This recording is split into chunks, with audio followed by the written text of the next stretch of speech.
ፌብሩዋሪ 23 1965 ማይክል ዴል ሂውስተን ቴክሳስ ውስጥ ተወለደ።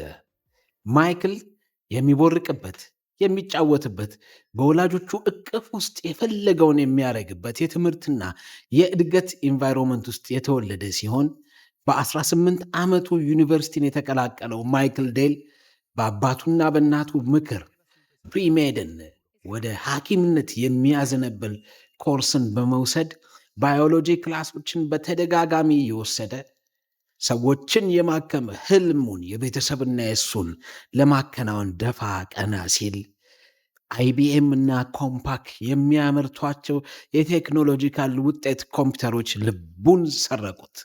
ማይክል ሁል ጊዜ በአይቢኤም ምርቶች ይገረማል። የሰውን ነርቨስ ሲስተም፣ የሰውን ጨጓራና አይምሮ አጥና ተብሎ ዩኒቨርሲቲ የተላከው ማይክል አይቢኤም የሚያመርተውን ፐርሰናል ኮምፒውተሮች ማገላበጥ፣ መጎርጎር በዶርም ውስጥ ሌት ተቀን ስራው ሆነ። እናም ከዕለታት በአንዱ የኮምፒውተር ስቶሮች ሄዶ $3000 የሚሸጡት የአይቢኤም ምርቶችን እያገላበጠ ካየ በኋላ ከፋብሪካ የሚወጡበትን ዋጋ ሲያጠና ድንጋጤ ወረረው። $1500 አይቢኤም የሚሸጣቸው ፐርሰናል ኮምፒውተሮች በመጨረሻ በተጠቃሚ እጅ $3000 ሲገቡ የዋጋ ልዩነቱ እጅግ ከፍተኛ ስለሆነ ማይክል ይህንን እድል ዘሎ በመግባት ለመጠቀም ወሰነ።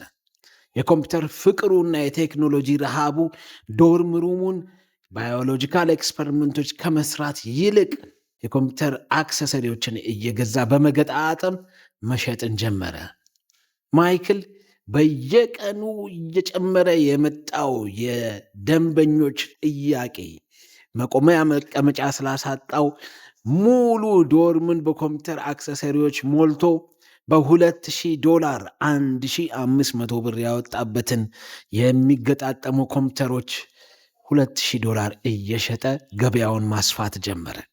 ይህንን የዶርም ጉዱን የሰሙ ወላጆቹ ጠርተው አንተ ልጅ ሰዎችን እንድታክም ነው የላክንህ ብለው ቢገስጹትም ማይክል የልብ ትርታው የሆነው የቴክኖሎጂ ዕውቀትን ማዛበርና ማስፋፋት ወደኋላ ሳይል በመጨረሻም እንደነ ማርክ ዙከንበርግ፣ ቢል ጌትስ ኮሌጅ ድሮፕ አውት የመሆን ዕጣ ደርሶት ከኮሌጅ ድሮፕ አውት አደረገ። ስለዚህ ማይክል በኮሌጅ ዶርም ውስጥ የጀመረው ኮምፒውተር ሽያጩን በደንብ በማስፋፋት አቅሙንና ካፒታሉን አሳድጎ ቀጠለ።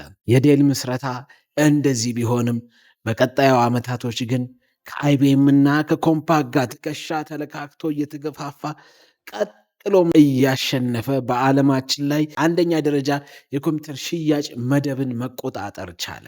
ዴል በዓለማችን ላይ ትልቁ የፐርሰናል ኮምፒውተር አምራች ከመሆን በተጨማሪ የተለያዩ የሶፍትዌር እና የሃርድዌር ሌላው ደግሞ በጣም አስደናቂ የሆነ የክላውድ ኮምፒውቲንግ ቴክኖሎጂ ፈርቀዳጅ እና አንጋፋ ኢንተርፕራይዝ ሆኗል። ዴል ከፐርሰናል ኮምፒውተሮች በተጨማሪ ኢንተርፕራይዝ ትልልቅ የሆኑ አማራጮችን፣ ሰርቨሮችን፣ ክላውድ ኮምፒውቲንግ እና ማሽን ላንጉጅ የሚሰራባቸውን ትልልቅ አማራጭ ቴክኖሎጂዎች ለዓለም በማቅረብ እየቀጠለ መሆኑን ያስታወስን አድማጭ ተመልካቾቻችን ኮፒ አድርግ፣ ሼር አድርግ፣ አስተጋባ እያልን የዛሬውን ዳሰሳችንን እንጨርሳለን። ቸር እንሰንብት።